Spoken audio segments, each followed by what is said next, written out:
Hello students. So today we are going to discuss about chapter 5 Principles of Inheritance and Variation part 3. In this video we are going to discuss about importance of Mendelism. मतलब Mendel ने जो P plant पे experiment करा था उसकी क्या importance थी. First, improvement of plants के इम्प्रूवमेंट के लिए ये ज़रूरी था. तो उसने क्या करा था, हाइब्रिडाइजेशन यूज़ करी थी. Technique is use for obtaining the improved varieties of the plants. मतलब एक को दूसरे प्लांट के साथ जब हम क्रॉस करते हैं तो उसमें उसने क्या देखा था कि हाइब्रिड जो है वो आ रहे हैं F1 जनरेशन में. तो वो क्या होती है हाइब्रिडाइजेशन, मतलब दो प्लांट्स और उनके करेक्टर्स मिक्स होके F1 जनरेशन में एज ए हाइब्रिड आते हैं. So this process results in combinations of desirable characters of two or more species or varieties. मतलब इससे क्या होएगा कि दो स्पीशीज़ या दो से ज़्यादा स्पीशीज़ हम लेते हैं, उसके जितने भी डिज़ायरेबल करैक्टर्स होते हैं जो भी हमें चाहिए, चाहे उसकी हाइट टॉल चाहिए या ड्वार्फ चाहिए, जैसा भी चाहिए, कलर चाहिए, कुछ भी, तो वो इस प्रोसेस के थ्रू मिलता है. In other words, desirable characters of one species are transfer to the other. अगर हम दूसरी लैंग्वेज में बात करें तो डिज़ायरेबल करैक्टर्स जो होते हैं एक प्लांट के वो दूसरे में चले जाते हैं और दूसरे के पहले वाले में, तो आपस में वो क्रॉस करते हैं. Laws of inheritance have help the plant breeders in this regard. और जो लॉ ऑफ इनहेरिटेंस था वो उसने इसमें हेल्प करी थी प्लांट ब्रीडर्स को, जो भी न्यू ब्रीड जो है वो ओरिजिनेट करना चाहते थे इससे. Second is improvement of animals की भी इम्प्रूवमेंट होती थी इससे. Mendelism has enabled the plant breeders to improve the races of domestic animals. जो भी डोमेस्टिक एनिमल्स थे उनकी जो रेसेस थी, मतलब जो भी उनकी प्रजातियाँ थी, वो इम्प्रूव कर पाते थे इससे. वो hybridization through artificial insemination, AI से जिसको हम डिनोट करते हैं, कैपिटल AI से. तो ये क्या था, हाइब्रिडाइजेशन होती थी इससे. Has proved highly successful in improving the quality of the milk, meat, egg and other animal products. अगर सपोज करो कोई एनिमल है तो वो प्रॉपरली ब्रीड नहीं कर रहा, उसमें से अच्छे प्रोडक्ट्स नहीं आ रहे, तो हम उसको एक ऐसे एनिमल से क्रॉस ब्रीड करवाएंगे जो बहुत ही अच्छे प्रोडक्ट्स देता है, तो उसमें भी सेम कैरेक्टर्स आने शुरू हो जाएंगे.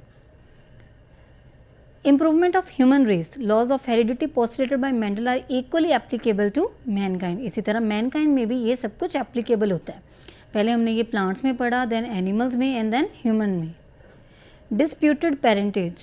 डिस्प्यूटेड मतलब जब पता ना चले कि उसका पेरेंट्स कौन कौन से हैं, मदर फादर का नहीं पता चल सकता, तो इससे वो जो है पता लगा सकते थे. Study of inheritance of the blood group can solve the disputed parentage of a child.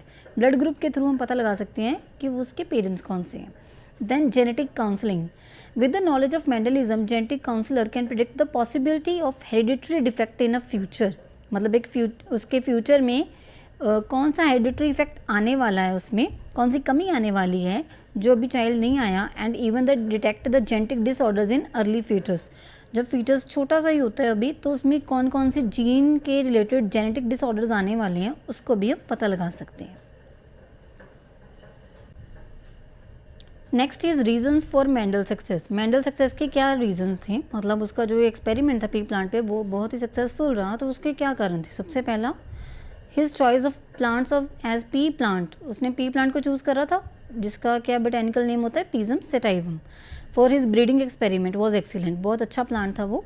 He further selected one only pure breeding varieties for his experiment. उसके बाद उसने कुछ प्योर ब्रीडिंग वेराइटीज़ भी जो थी वो भी चूज़ करी थी अपने एक्सपेरिमेंट्स करने के लिए. Mendel kept complete record of every cross. जितने भी उसने क्रॉसेस कराए सबके रिकॉर्ड रखे ताकि वो बाद में एनालाइज करके बता सके कि कौन सा कैसे प्रोडक्ट दे रहा है. He also use statistical methods. Statistical methods भी यूज़ करें and law of probability for finalising his results. Probability मतलब जैसे कि 50% आते हैं रेड कलर वाले या येलो कलर वाले 50% आ रहे हैं, तो वो रेशियो कैसे आई, पूरी प्रोबेबिलिटी निकाल के उसने बताया था. तो स्टेटिस्टिकल मेथड्स उसने यूज़ करे थे इसमें. Mendel's predecessors usually studied many traits simultaneously. जो उसके साथ वाले जो उसके फॉलोअर्स थे उन्होंने बहुत सारी स्टडी करी थी करेक्टर्स की साथ के साथ. बट मेंडल स्टडीड 1 और 2 traits at one time for his experiments. लेकिन मेंडल ने क्या करा, 1 या 2 करेक्टर्स स्टडी करे एक टाइम पे अपने एक्सपेरिमेंट्स के लिए. तो ये भी उसका रीज़न था एक सक्सेस का. Next is Mendel was fortunate also that the characters which by chance he selected for his breeding experiments did not show linkage, incomplete dominance, gene interaction, etc. Mendel जो भी कैरेक्टर्स की study कर रहा था, by chance जो भी उसने select करे थे ब्रीडिंग एक्सपेरिमेंट्स के लिए, ना तो उन्होंने लिंकेज शो करी, ना ही इनकम्प्लीट डोमिनेंस शो करी, ना ही जीन इंट्रैक्शन शो करी। उसमें से जो था मेन कैरेक्टर्स जो क्रॉसेस करके आए थे, तो वो पहले मेन जो चीज़ थी वो उसने अपने एक्सपेरिमेंट्स के थ्रू एक्सप्लेन करी थी, दैट इज़ कि हाइब्रिड कैसे बनते हैं और क्रॉसेस कैसे होते हैं। He took utmost care to check contamination from foreign pollen at the time of cross breeding. ये भी ध्यान रखता था वो कि जो कंटेमिनेशन ना हो उसमें, मतलब कोई भी चीज़ बाहर से आके अटैक ना करे। अगर दो प्लांट्स की आपस में क्रॉस ब्रीडिंग हो रही है तो कोई तीसरे के कैरेक्टर्स उसमें आके कंटेमिनेट ना कर दें उसको through foreign pollen. And Mendel formulated theoretical explanations for interpreting his results. He tested his every explanation for its validity. उसने जितनी भी explanation दी उस वैलिड बनाया, उसको अच्छे से एक्सप्लेन कर रहा है रिजल्ट्स के साथ। He did not attempt to solve all the variations reported in his breeding experiments which were not clear to him, such as linkage of flower and seed color. अब जैसे कि लिंकेज का उसको क्लियर नहीं हुआ उसमें, या सीड कलर का नहीं क्लियर हो पाया, तो उसने वो नहीं बताए। उसने सिर्फ वही बताए जिसको वो वैलिड समझता था, खुद उसको समझ में आ रहे थे, वही उसने आगे एक्सप्लेन करे थे। Now the next topic is incomplete dominance. अब डोमिनेंस जो है वो आगे 2-3 तरह की है, तो एक एक करके हम उसको एक्सप्लेन करेंगे। सबसे पहले आ जाती है इनकम्प्लीट डोमिनेंस। इनकम्प्लीट डोमिनेंस क्या होता है? The law of dominance is not always found to be correct.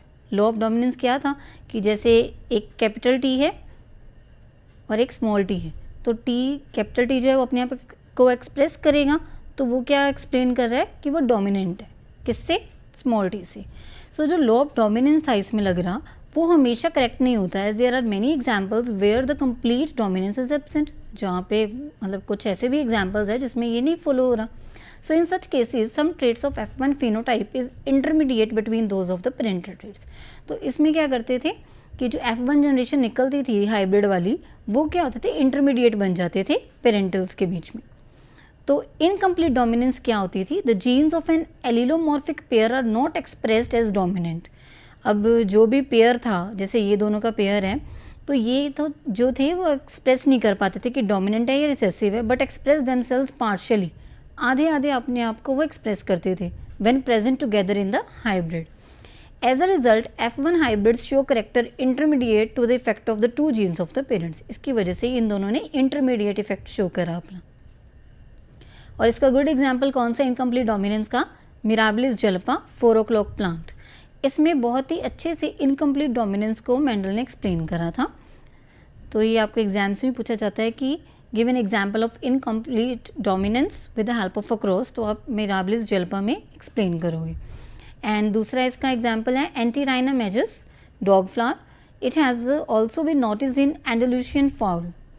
तो सबसे पहले 4 o'clock प्लांट में देखते हैं हम। In mirabilis jalapa 4 o'clock plant and antirrhinum majus there are 2 types of flower colours. 2 तरह के कलर्स होते थे उनमें फ्लावर के, एक रेड होता था और एक वाइट। तो इनके बीच में क्रॉस करवाया हुआ है। तो इसमें करते क्या थे? A cross is made between red flower को डिनोट करा है कैपिटल आर से, 2 कैपिटल आर लिखे हुए हैं, देन वाइट फ्लावर को स्मॉल आर से। F1 जनरेशन जो आएगी वो क्या आएगी? Hybrid capital and small R produces is an all pink flower, मतलब रेड और वाइट को मिक्स करेंगे तो कौन से कलर के फ्लावर्स आ रहे हैं? पिंक कलर के।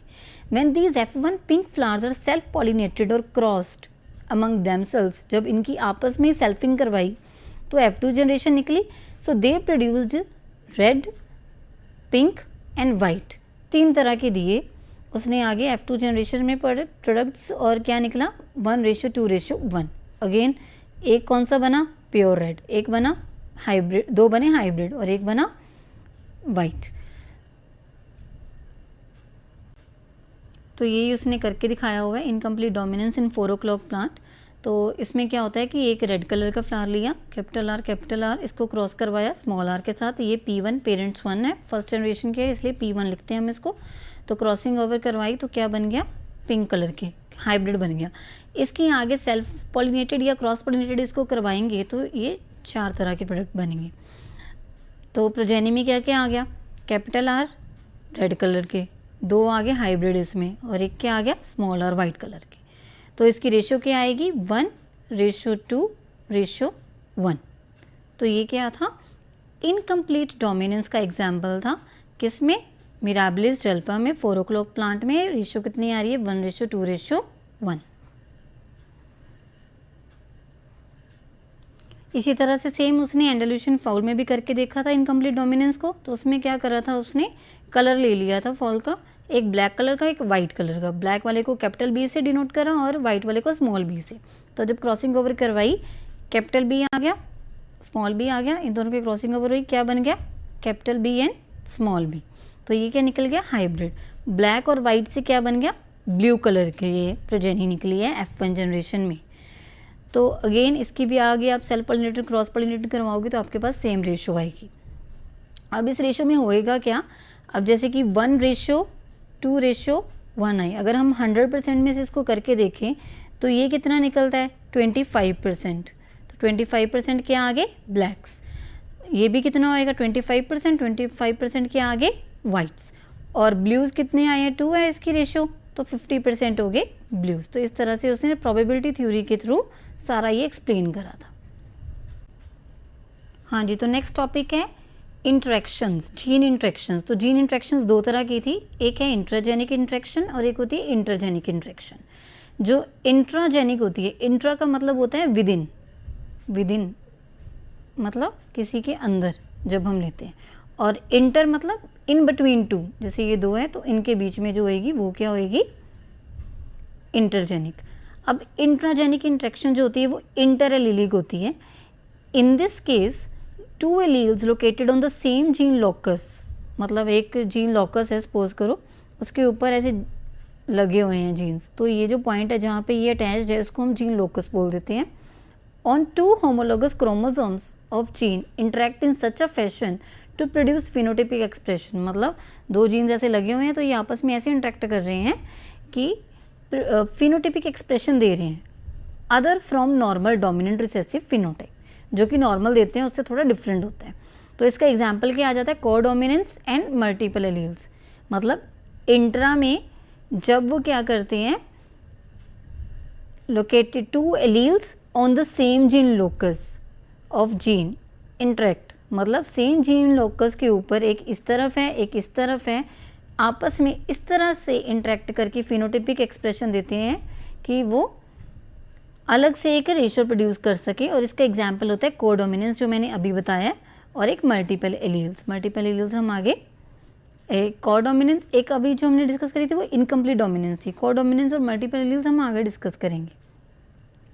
Then intergenic interaction, here 2 or more independent genes present on same or different chromosomes। अब डिफरेंस क्या आया इसमें कि वहाँ पे क्या था सेम, और यहाँ पे क्या है सेम भी हो सकते हैं और डिफरेंट क्रोमोसोम्स में भी हो सकते हैं। Interact to produce a new expression, for example इसमें आ जाएगा एपिस्टेसिस, कॉम्प्लीमेंट्री जीन्स, ये सारे टॉपिक्स हैं, 1 by 1 हम करेंगे आगे डिफाइंस में। Supplementary genes, duplicate genes, inhibitory genes and lethal genes. तो ये आगे सारी intergenic interactions. Next is codominance and multiple alleles. Codominance क्या होती है, अब हमने इनकम्प्लीट डोमिनेंस करी है। कोडोमिनेंस होती है the alleles which are able to express themselves independently, मतलब दो जो प्रेजेंट है जीन्स वो दोनों के दोनों ही क्या है डोमिनेंट नेचर के हैं, लेकिन दोनों अपने आप को इंडिपेंडेंटली एक्सप्रेस कर रहे हैं व्हेन प्रेजेंट टुगेदर, तो उसको हम क्या बोलेंगे, codominant alleles. When the dominant character is not able to suppress even incompletely the recessive character and both the characters appear side by side, मतलब दोनों के दोनों करेक्टर्स शो हो रहे हैं, कोई भी डोमिनेंट नहीं है ज़्यादा ना कोई भी रिसेसिव है ज़्यादा, तो उसको हम क्या बोल देते हैं, कोडोमिनेंस। मल्टीपल एलील्स क्या होता है, Mendelian heredity characters are concerned with genes with 2 alternating forms और एलील्स। अब मेंडल ने जितने भी करेक्टर्स करे हैं तो उसमें उसने क्या करा है कि 2 करेक्टर्स लिए हैं, एक उसके 2 जीन्स लिए हुए हैं, जैसे कि हाइट की बात करें तो हाइट में एक टॉल लिया और एक ड्वार्फ लिया। So now it has been notice that for many characters a gene for a character may exist in many alternative alleles. तो उसने कहा कि ये थोड़ी होता है कि 2 ही प्रेजेंट होती है, 2 से ज़्यादा भी हो सकते हैं। So these forms of a gene are due to mutation of a single wild type. अगर हम एक जो प्रेजेंट है उसकी फॉर्म उसमें चेंजेस लेके आते जाएं, म्यूटेशंस लेके आते जाएं, तो बहुत सारे जीन्स और भी प्रेजेंट हो जाएंगे उसके जैसे। When more than 2 allelic forms of a wild type are located on the same locus in a given pair of chromosome, they are known to compose the series of multiple alleles. मतलब जब दो एक की जगह, जैसे एक होना चाहिए था लेकिन एक की जगह कितने हैं, 2-3 और प्रेजेंट हैं, तो उसको हम क्या बोल देंगे, multiple alleles. Actually grouping of all the different alleles that may be present in a gene pair is defined as a system of multiple alleles. मतलब एक से ज़्यादा जब प्रेजेंट हो, ग्रुपिंग हो डिफरेंट एलील्स की, डिफरेंट करेक्टर्स की, तो उसको हम क्या बोल देंगे, मल्टीपल एलील्स। अब मल्टीपल एलील्स की करेक्टरिस्टिक्स क्या हैं, सबसे पहले they are located on the same locus, same locus है, जैसे ये लोकस है सेम, तो यहाँ पे लोकेटेड होंगे in the chromosome. Multiple alleles regulate a particular character. अगर हाइट की बात हो रही है तो हाइट के रिलेटेड ही होते हैं, जैसे कि एक टॉल हो गया, एक ड्वार्फ हो गया, एक एवरेज हो गया, तो मीडियम साइज का हो गया, तो ये सारे एक हाइट के करेक्टर्स हैं, तो ये उसमें आ गए। Process of crossing over is not exhibited by multiple alleles along themselves due to their location on the same locus. तो क्रॉसिंग ओवर वहाँ पे नहीं हो सकती, नहीं वो शो कर पाते, क्योंकि वो सारे एक ही जगह पे प्रेजेंट होते हैं। तो ये इसके करेक्टर्स हैं मल्टीपल एलील्स के। Next, this is the example of the multiple alleles. Multiple alleles का ये को डोमिनेंस का ये एग्जाम्पल दिया हुआ है। तो ये ब्लड ग्रुप्स की बात करी हुई है। ब्लड ग्रुप्स 4 तरह के होते हैं, जैसे type A, type B, type A B and type O. A B and O 4 तरह के ब्लड ग्रुप्स होते हैं। तो ये क्या है, फिनोटाइप्स हैं। अब इनको रिप्रेजेंट करने के लिए जीन्स चाहिए, तो जीन्स जो भी होते हैं उनको हम क्या बोल देते हैं, जीनोटाइप। इन्हीं से नाम आया हुआ, फिनोटिपिक रेशियो और जीनोटिपिक रेशियो।